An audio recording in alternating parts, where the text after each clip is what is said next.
গুণ যোগ বিয়োগ গুণ কিরকম করে করছি বুঝতে পারছো? টেকনিক্যালি করছি। আমার এখানে দেখো শোনো, আমি অ্যাজ এ টিচার সবসময় চেষ্টা করি যে সিম্পলেস্ট ওয়েতে যাতে একটা ম্যাথামেটিক্স ভালো করে বোঝাতে পারি। কারণ সিম্পলেস্ট ওয়েতে তুমি যদি কাউকে বোঝাতে না পারো, ইট ডাজ মিন দ্যাট তুমি নিজেই বোঝো না। সবসময় চেষ্টা করি যে সিম্পলেস্ট ওয়েতে বোঝাতে, ক্যালকুলেশনগুলো সেভাবে দেখাই। ঠিক আছে, এবার হচ্ছে ছয়টা। দেখো ছয়টা কি আছে? সন্ধ্যা দেবী বার্ষিক 8% চক্রবৃদ্ধি সুদের হারে কিছু টাকা 2 বছরের জন্য ধার করেন। চক্রবৃদ্ধি সুদ যদি 2496 টাকা হয়, সন্ধ্যা দেবী কত টাকা ধার করেছিলেন? তাহলে কত টাকা ধার করেছিলেন সেটা আমরা জানি না। আচ্ছা, আর এর ভ্যালু কত? আর এর ভ্যালু হচ্ছে বার্ষিক 8% চক্রবৃদ্ধি সুদ। তাহলে বার্ষিক বলেছে মানে 8/1 মানে 8, তাই তো? 2 বছরের জন্য ধার করেছে, তাই তো? তার মানে হচ্ছে দুবার সুদ দিয়েছে, বছরে একবার করে, তাই তো? ধার করে চক্রবৃদ্ধি সুদ 2496 টাকা, তাই তো? আচ্ছা, এবারে কি করে তোমাকে বলেছে চক্রবৃদ্ধি সুদ দুটো প্রসেসে যেতে পারো। এক হচ্ছে সবৃদ্ধিমূল বার করে সেখান থেকে পিটা মাইনাস করে ফর্মুলা, মানে অঙ্কে মেলালে যে 2496, ঠিক আছে?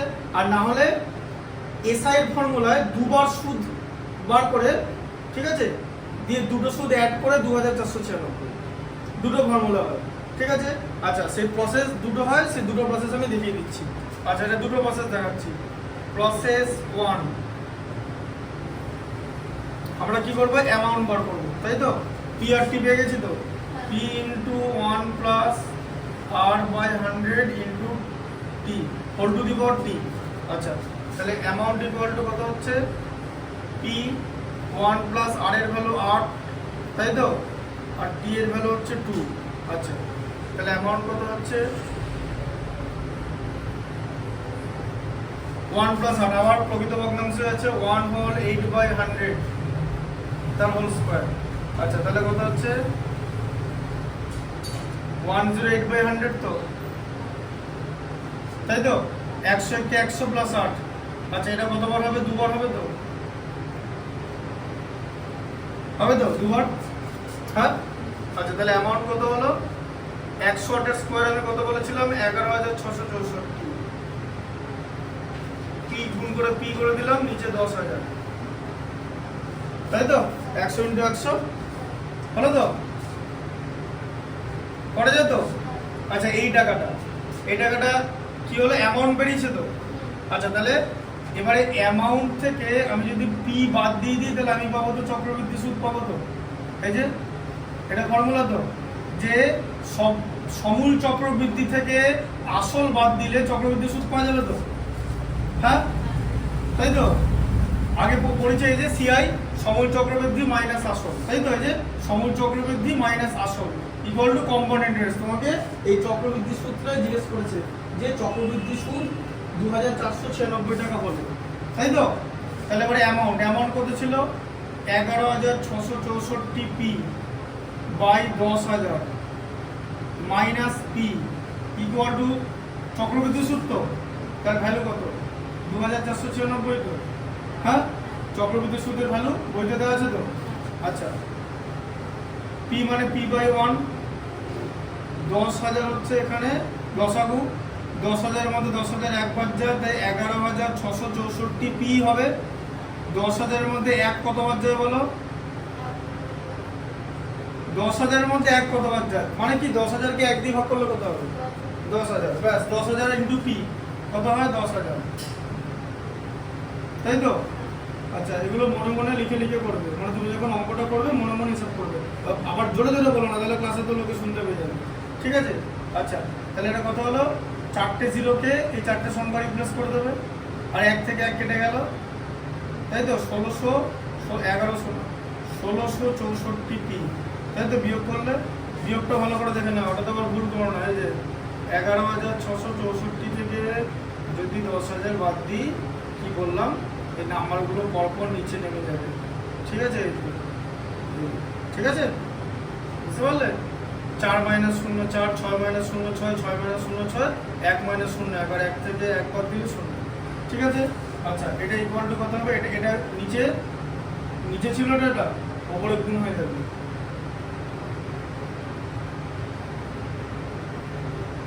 এটা হয়ে যাবে তো? হ্যাঁ, আচ্ছা তাহলে পি ইকুয়াল টু কত হবে? 2496 ইন্টু 10,000 বাই 1664, ঠিক আছে? 2 দিয়ে ভাগ করলে 832 হয়, 2 দিয়ে ভাগ করলে কত? 1248 হয়, ঠিক আছে? তাহলে কত হলো? 1248 বাই 832 ইন্টু 10,000, তাই তো? বুঝতে পেরেছ? 2 দিয়ে ভাগ করলে 624, 2 দিয়ে ভাগ করলে 416, 2 দিয়ে ভাগ করলে 312, 2 দিয়ে ভাগ করলে 208, 2 দিয়ে ভাগ করলে 104, 2 দিয়ে ভাগ করলে 156, 2 দিয়ে ভাগ করলে 78, 2 দিয়ে ভাগ করলে 52, 2 দিয়ে ভাগ করলে 26, 2 দিয়ে ভাগ করলে 39, 13 দিয়ে ভাগ করলে 2, 13 দিয়ে ভাগ করলে 3, তাই তো? আচ্ছা, আবার 2 এটার সঙ্গে কেটে যাবে 5,000, তাই তো? হ্যাঁ, তাহলে এখানে কি আছে? 3 আর 5,000, 3 ইন্টু 5,000, 3 হয়ে গেল তো পরে? তাহলে 15,000 টাকা তিনি 15,000 টাকা ধার, মানে 15 টাকা নিয়েছিলেন, 15 টাকা নিয়েছিল, তাকে চক্রবৃদ্ধি সুদ 2,000 টাকা দিতে হবে। হ্যাঁ বলুন। আচ্ছা আচ্ছা ঠিক আছে, আচ্ছা আচ্ছা ঠিক আছে। আচ্ছা, 8 কোটি টাকা তো সম্ভব হবে, তাই তো? ঠিক আছে, হ্যাঁ।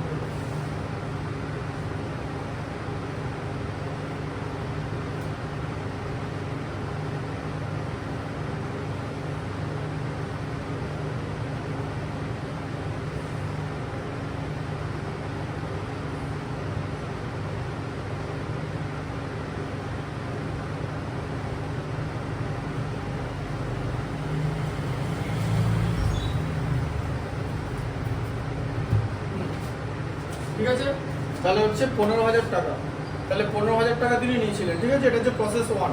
এবার তুমি যদি প্রসেস 2 করো, সেটাতে কেমন ভাবে হবে দেখিয়ে দিচ্ছি। এবার এটা বুঝতে পেরেছো তো? আসলেই বার করতে বলেছে, মানে ক টাকা ধার নিয়েছিলেন সেটাই বার করতে বলেছে, বুঝলে? আচ্ছা, প্রসেস 2 যদি করো, প্রসেস 2টা দেখে কেমন, দুটো প্রসেসই হয়, এগুলো দেখিয়ে দিচ্ছি যাতে ভালো করে জিনিসটা ক্লিয়ার হয়।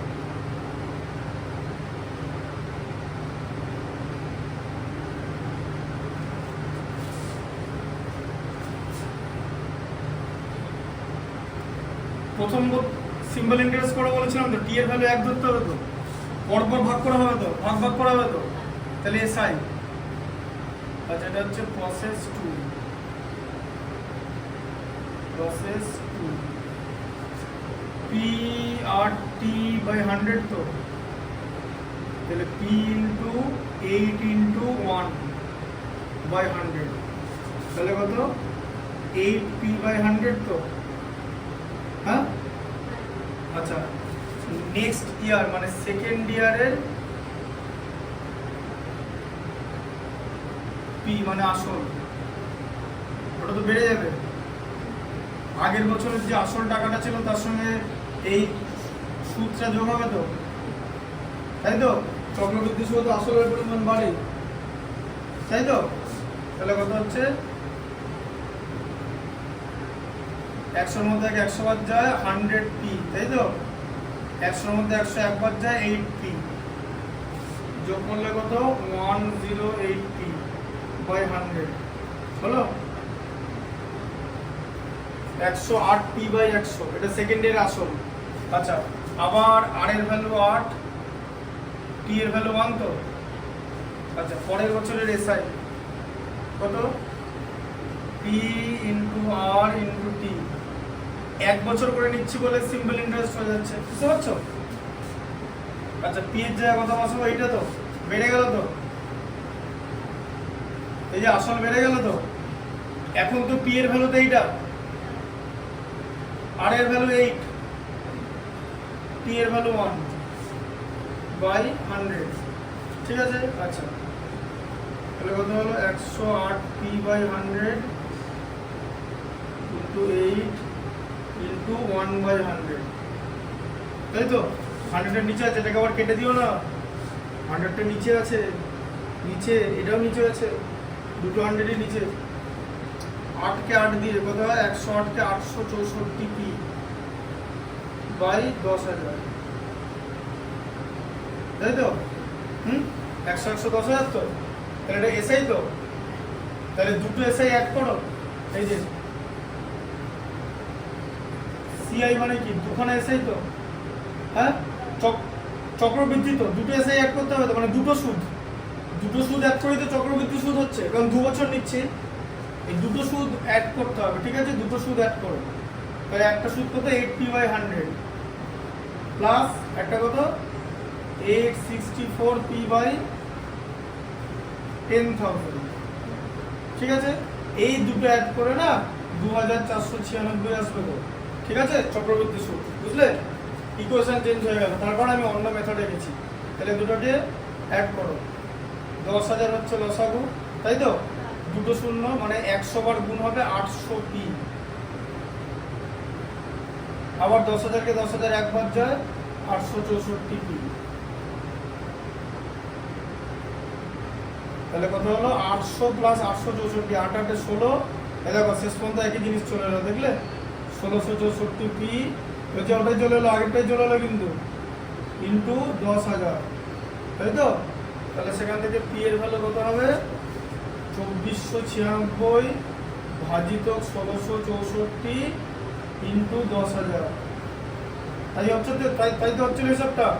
এই যে যেগুলো অতগুলো কাটলাম 2 দিয়ে, 832 দিয়ে কাটলে 2, 832 দিয়ে কাটলে 3, 832 দিয়ে কাটলাম, কারণ ওগুলো আমি ছোট ছোট করে আগে কাটাকুটিটা দেখিয়ে দিয়েছি, তাই তো? কাটাকুটিটা সেম হচ্ছে, শুধু প্রসেসটা একটুখানি চেঞ্জ। তাহলে 2 এখানে 5,000-এ গুণ হবে, ঠিক আছে? 3 ইন্টু 5,000 মানে 15,000 টাকা। পি এর ভ্যালুটা একই বেরোবে, তারপর পি এর ভ্যালুটা আসল ধরা হয়েছে, ঠিক আছে?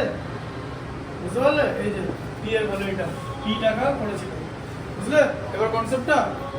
এটা দুটো সরল সুদকে হ্যাঁ হ্যাঁ যাচ্ছি, দুটো সরল সুদকে যোগ করে চক্রবৃদ্ধি সুদ বানানো হয়েছে, দ্যাট ওয়াজ প্রসেস 2। আর ওটা হচ্ছে সমূল চক্রবৃদ্ধি থেকে আসলটা বাদ দিলে আমি চক্রবৃদ্ধি সুদ পাবো, সেই ফর্মুলা দেখানো হয়েছে, দুটো প্রসেস করানো হয়েছে, ঠিক আছে? আচ্ছা, তুমি আগে লিখে নাও।